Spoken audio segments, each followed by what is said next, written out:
Muy buenas noches. Ustedes se han conectado a la maravillosa serie Jesús revela su plan de amor en las profecías de Daniel y Apocalipsis.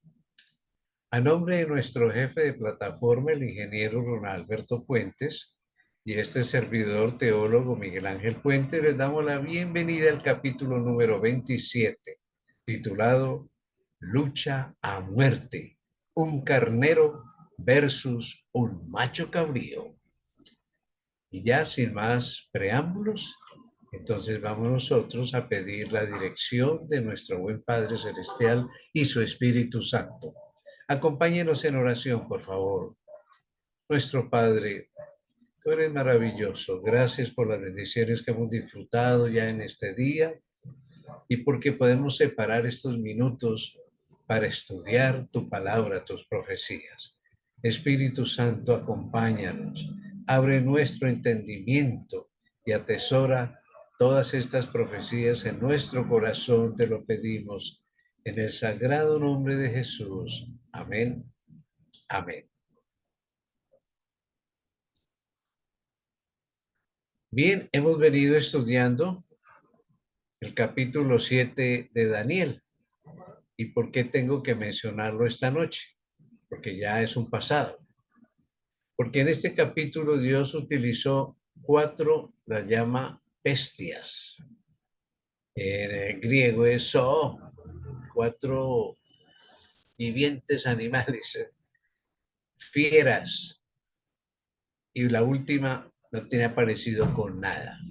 Y ahora en este capítulo 8 que vamos a estudiar, veamos, Dios va a utilizar también animales, pero muy distintos. Estudiamos sobre cuernos, 10 cuernos y un cuerno pequeño malvado que hizo y deshizo y habló y requete habló barbaridades.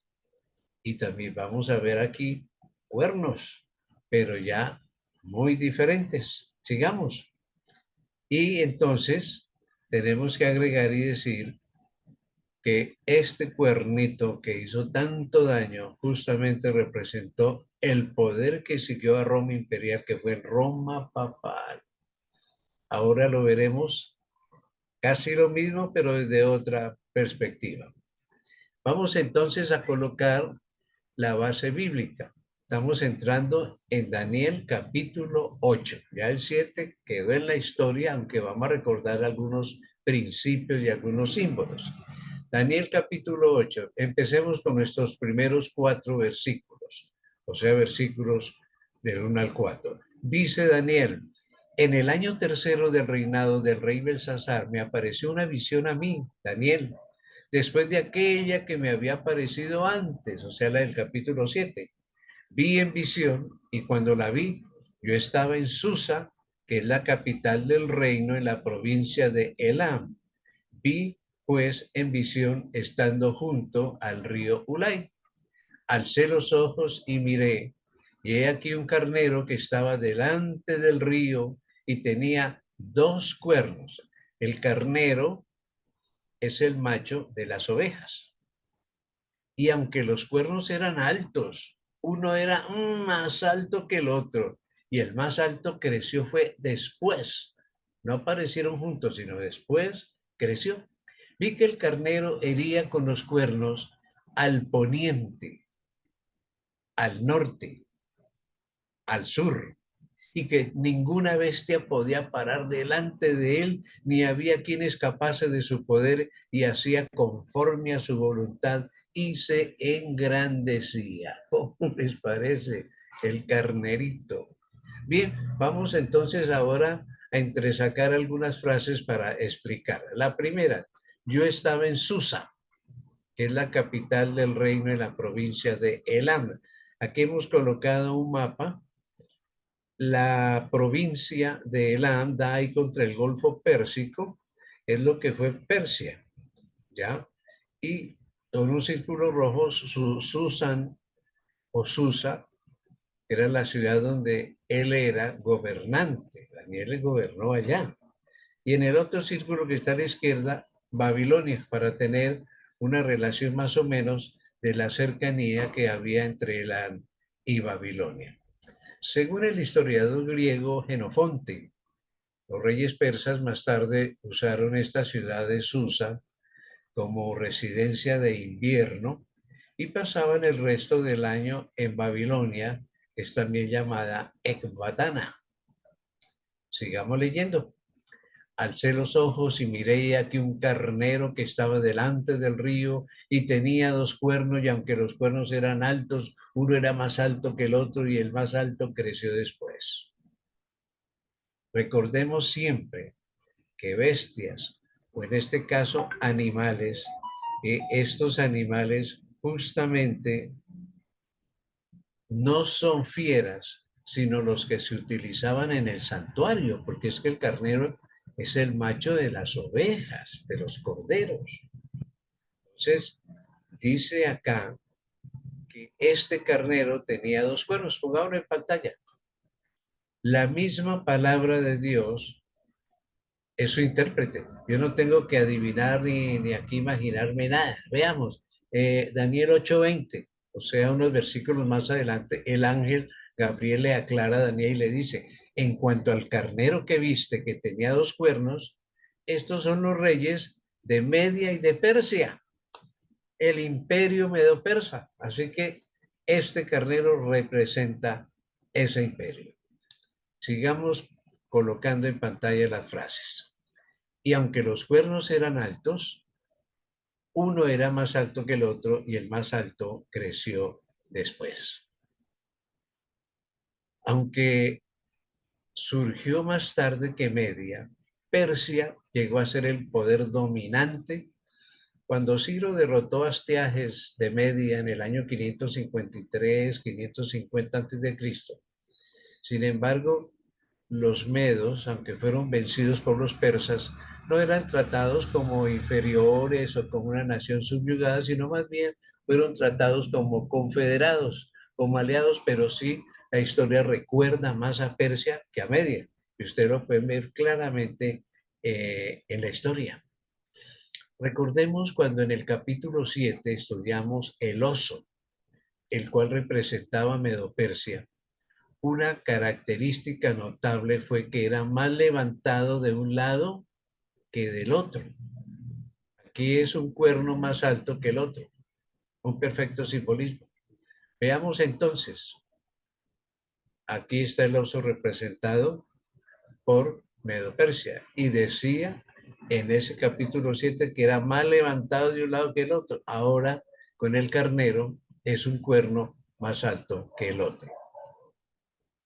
Un perfecto simbolismo. Es que Dios no improvisa nada ni lanza las cosas así porque sí, no, es perfecto. Entonces tenemos nosotros que fue representante de Darío de Media y Ciro de Persia, ¿ya? Pero llegó Persia a ser mucho más destacado. Este es Ciro, pongámosle aquí entonces a Darío. Muy bien, perfecto. Para ejemplificar que llegó a ser Ciro el persa mucho más grande que Darío con el tiempo.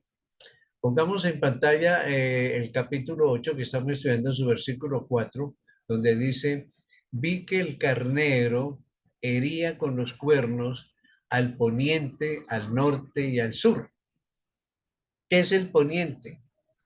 El poniente es el punto cardinal por donde se pone el sol, en otras palabras, el occidente.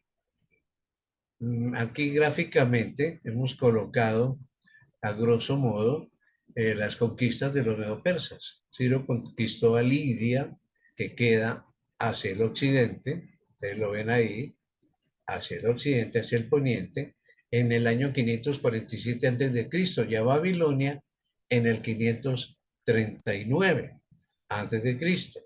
Cambises extendió las conquistas por el sur hasta Egipto, lógicamente Palestina también, y Nubia en el año 525. Darío Histaspes fue hasta el norte contra los escitas en el año 513. Y así la profecía se cumplió plenamente. Cuando dice que este animal hería es que atacó, conquistó. Eso es lo que quiere decir. El imperio medo-persa abarcaba mucho más territorio que su predecesora Babilonia. Babilonia era un imperio pequeño, como es la cabeza de los seres humanos y en estatua pequeña. Tanto éxito tuvieron los ejércitos persas que en los días de Asuero, según Esther 1.1, el imperio se extendía desde la India hasta Etiopía. ¿Cómo les parece? Las extremidades orientales y meridionales del mundo entonces conocido. Un título frecuente del monarca persa era Rey de Reyes, así dice la historia, Rey de Reyes, Rey de los países, bueno, tenía varios títulos así. Coloquemos otra frase aquí.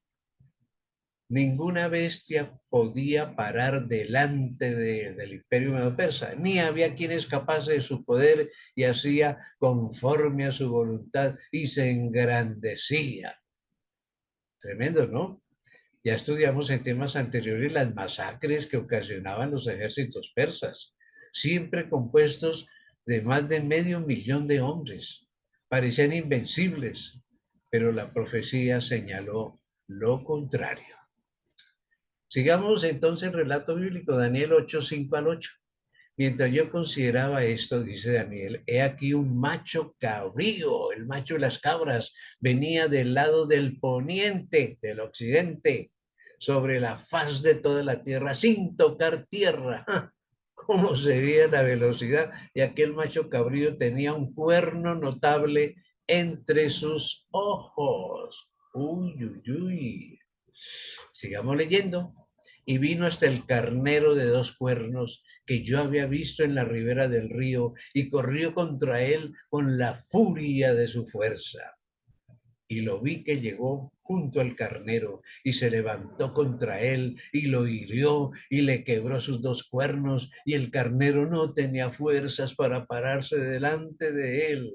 ¡Qué descripción! Lo derribó por tanto en tierra y lo pisoteó y no hubo quien librase al carnero de su poder. Le salió un gallito fino al carnero. Tremendo, ¿no? Y el macho cabrío, sigue diciendo el relato, se engrandeció sobremanera, pero estando en su mayor fuerza, aquel gran cuerno fue quebrado y en su lugar salieron otros 4 cuernos notables hacia los 4 vientos del cielo. ¿Cómo les parece la peleita aquí entre estos dos? Pongamos las primeras frases acá. El 8:5. Mientras yo consideraba esto, he aquí un macho cabrío venía del lado del poniente, sobre la faz de toda la tierra, sin tocar la tierra, y aquel macho cabrío tenía un cuerno notable entre sus ojos. No tengo que adivinar nada ni inventar nada. En el versículo 21 del mismo capítulo 8, el ángel Gabriel le dice a Daniel, el macho cabrío es el rey de Grecia y el cuerno grande que tenía entre sus ojos es el rey primero, Alejandro Magno. Así que nosotros no tenemos nada que adivinar acá. Después de Medo-Persia, la historia confirma que siguió el imperio griego y su gran general, que no habrá otro como él, Alejandro Magno. En la siguiente frase leíamos que decía, venía del lado del poniente, sobre la faz de toda la tierra sin tocar tierra. El poniente del occidente, sí, Grecia quedaba al occidente aquí de Babilonia, de Medo-Persia, de este sector del Asia, del norte de Palestina. Así que es perfecta la descripción. Este territorio griego es en donde comienza justamente este gran imperio. Sin tocar tierra, para describir la carrera relámpago de Alejandro al conquistar el mundo antiguo conocido en tan solo 10 años, sin aviones, sin tanques, sin carreteras, sin motos. Eso es asombroso, a pie la infantería, los generales a caballo. Volvamos otra vez al relato bíblico. Y lo vi cuando llegó junto al carnero y se levantó contra él, contra Medo-Persia, y le quebró sus 2 cuernos, Media y Persia, y el carnero no tenía fuerzas para pararse delante de él, lo derribó por tanto en tierra y lo pisoteó y no hubo quien librase el carnero de su poder. Ay, pobrecito. La historia señala a mis amigos y hermanos, y ya lo estudiamos cuando analizamos Daniel el capítulo 2, esto ya lo vimos, que batalla tras batalla los griegos fueron aplastando con estrategia y valentía el poder persa. A veces en un número tan reducido como el 10%, pero la inteligencia, la agilidad tan impresionante, caramba, le ganan siempre a los persas. Los dos cuernos ya vimos que la profecía los llama a los reyes de Media y Persia.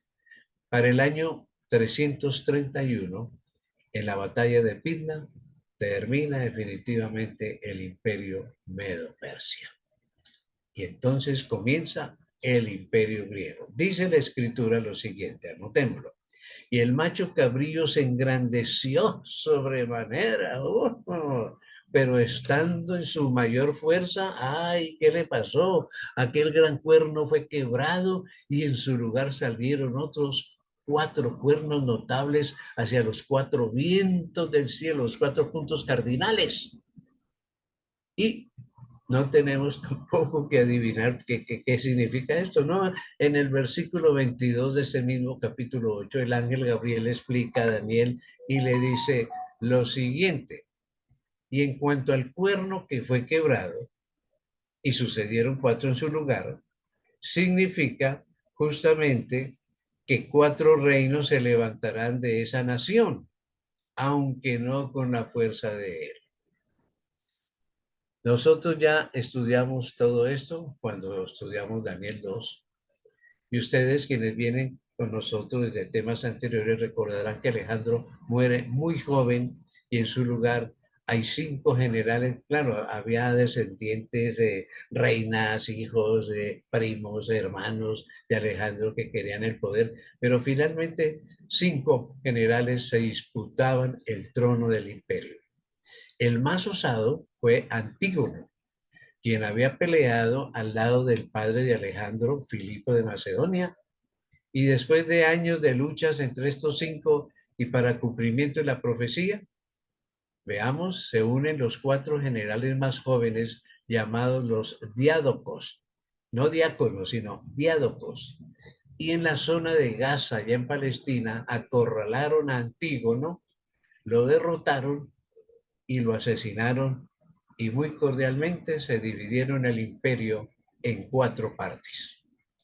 Tracia y Asia Menor para Lisímaco, Macedonia y Grecia para Casandro, Egipto y el sur de Palestina para Ptolomeo y el Asia Oriental y el norte de Palestina para Seleuco. Así que se cumplió la profecía perfectamente y la historia, el internet, lo que ustedes quieran ver, lo confirma. Veamos lo mejor en el siguiente mapa. Aquí está geográficamente cómo se dividió el imperio entonces de Alejandro el Grande. La profecía, mis queridos hermanos y amigos, es perfecta. Qué lindo es estudiar la profecía a la luz de la historia, paralelamente. Esto es hermoso. Si Dios, que todo lo sabe, nos va a revelar esto, lo que falta por cumplir se va a cumplir. Si se cumplió en el pasado, es señal inequívoca de que se va a cumplir lo que falta. Pero la descripción profética de este capítulo no para aquí. Y lo que continúa diciendo, eso sí que le causó honda preocupación a Daniel. Se enfermó, le dio un patatús. Daniel 8, 9 al 12 nos dice, y de uno de ellos, parece que de uno de los cuernos, hay una pelea y si fue de uno de los 4 vientos o de uno de los cuernos, salió un cuerno pequeño, otra vez aparecen cuernos pequeños aquí, que creció mucho hacia el sur y al oriente y hacia la tierra gloriosa y se engrandeció hasta el ejército del cielo y parte del ejército y de las estrellas echó por tierra y las pisoteó. Hay que tener en cuenta de que todo esto es simbólico, ¿no? Esto no es literal. En el versículo 11 sigue diciendo lo siguiente.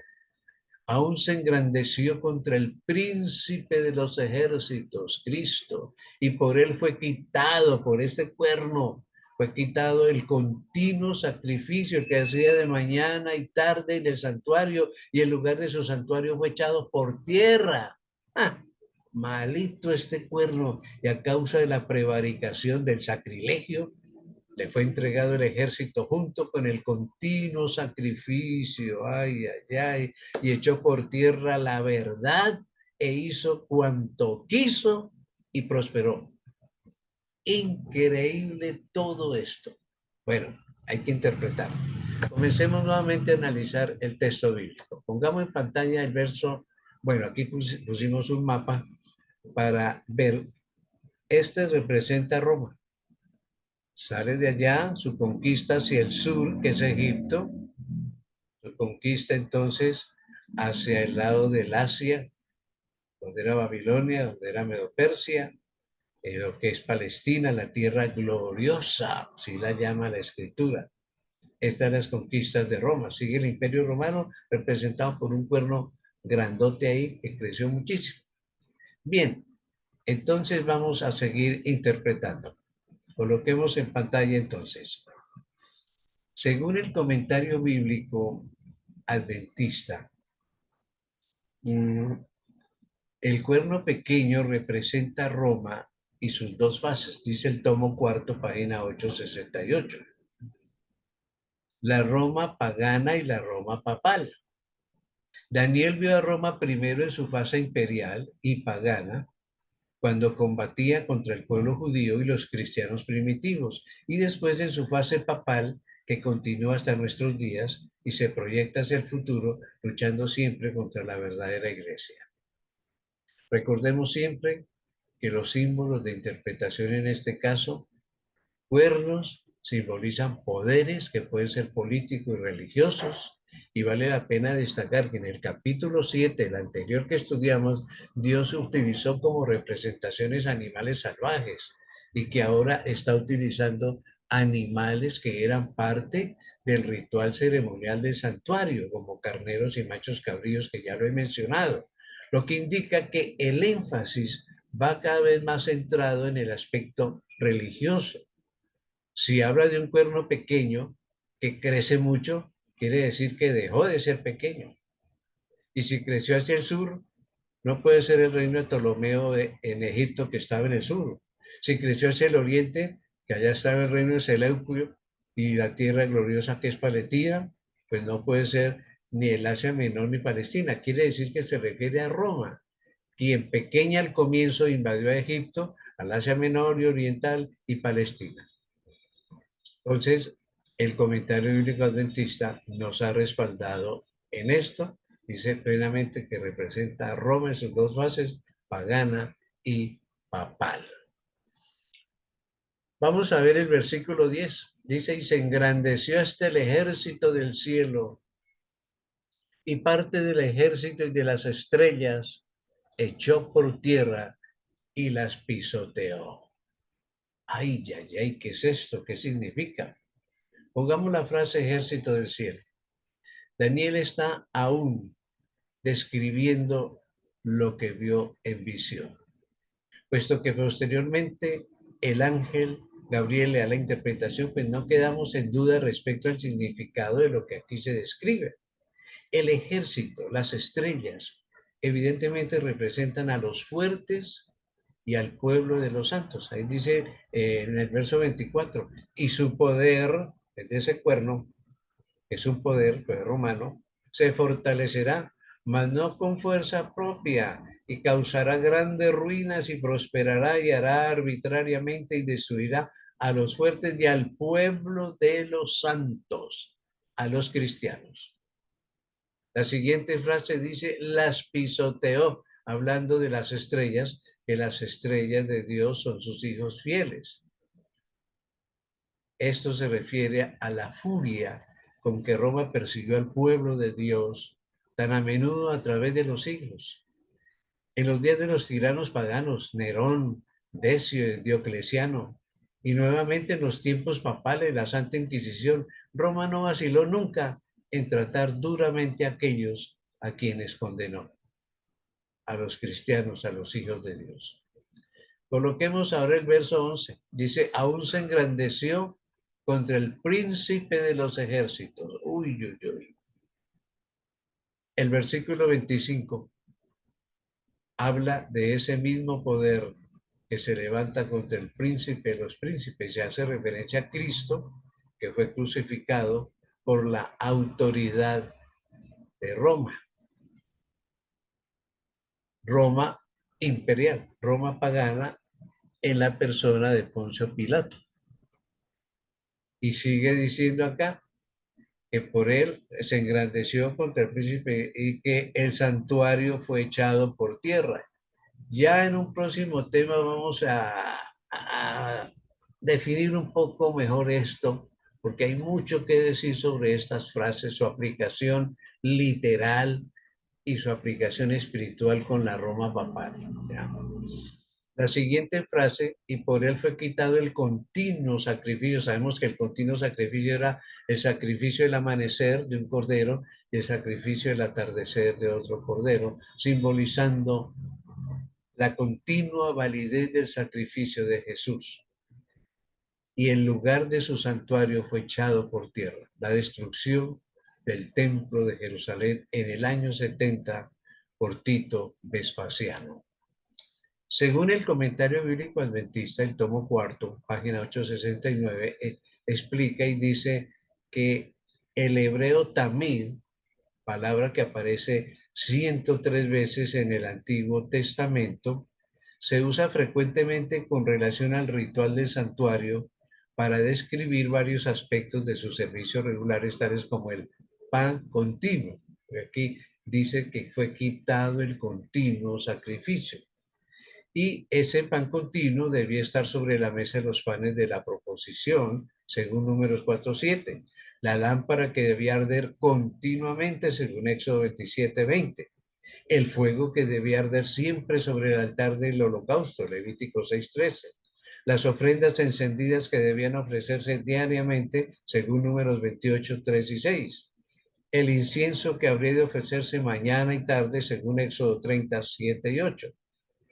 La palabra en sí no significa sacrificio, sino simplemente continuo, regular.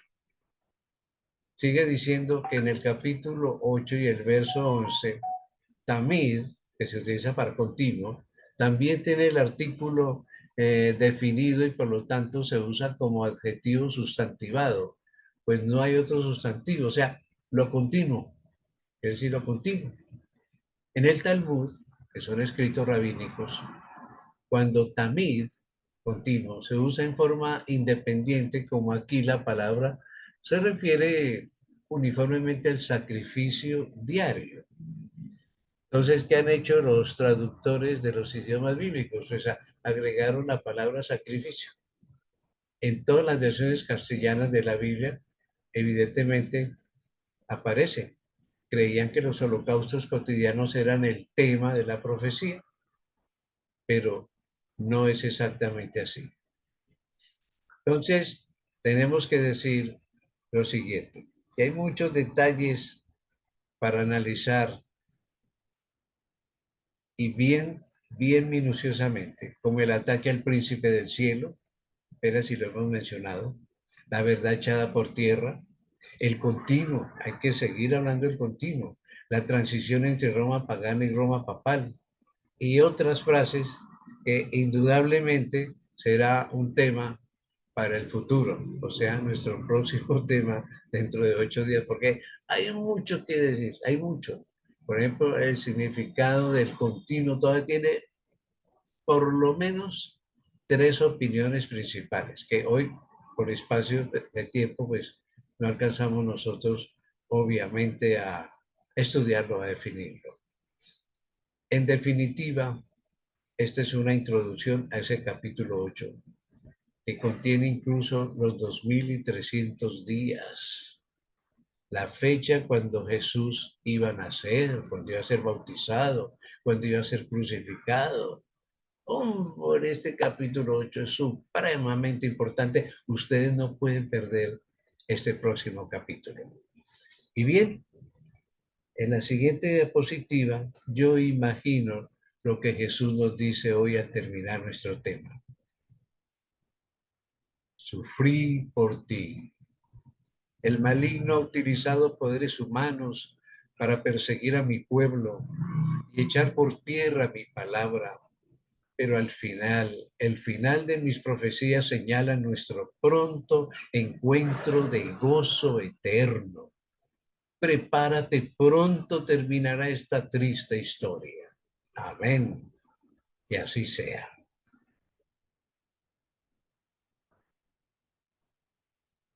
Vamos a dar gracias a Dios por nuestro tema de ahora. No se desconecten, que vamos a seguir con algún comentario. Nuestro Padre Dios, Espíritu Santo, qué lindo es estudiar las profecías con esa claridad. ¿Cómo es que revelas esto tan ingeniosamente? Bueno, al fin y al cabo eres Dios. Gracias, que no has dejado en tinieblas a tus hijos. Y gracias por la seguridad que hay de que si se cumplió en el pasado, se va a cumplir en el futuro lo que falta. Fortalece nuestra fe. Y ven pronto, Jesús, por nosotros. Te lo rogamos en tu nombre sagrado. Amén y amén. Nuestro próximo capítulo, que será el 928, lo hemos titulado El continuo y la verdad echada por tierra. Así que están invitados para el próximo domingo a las 7 de la noche.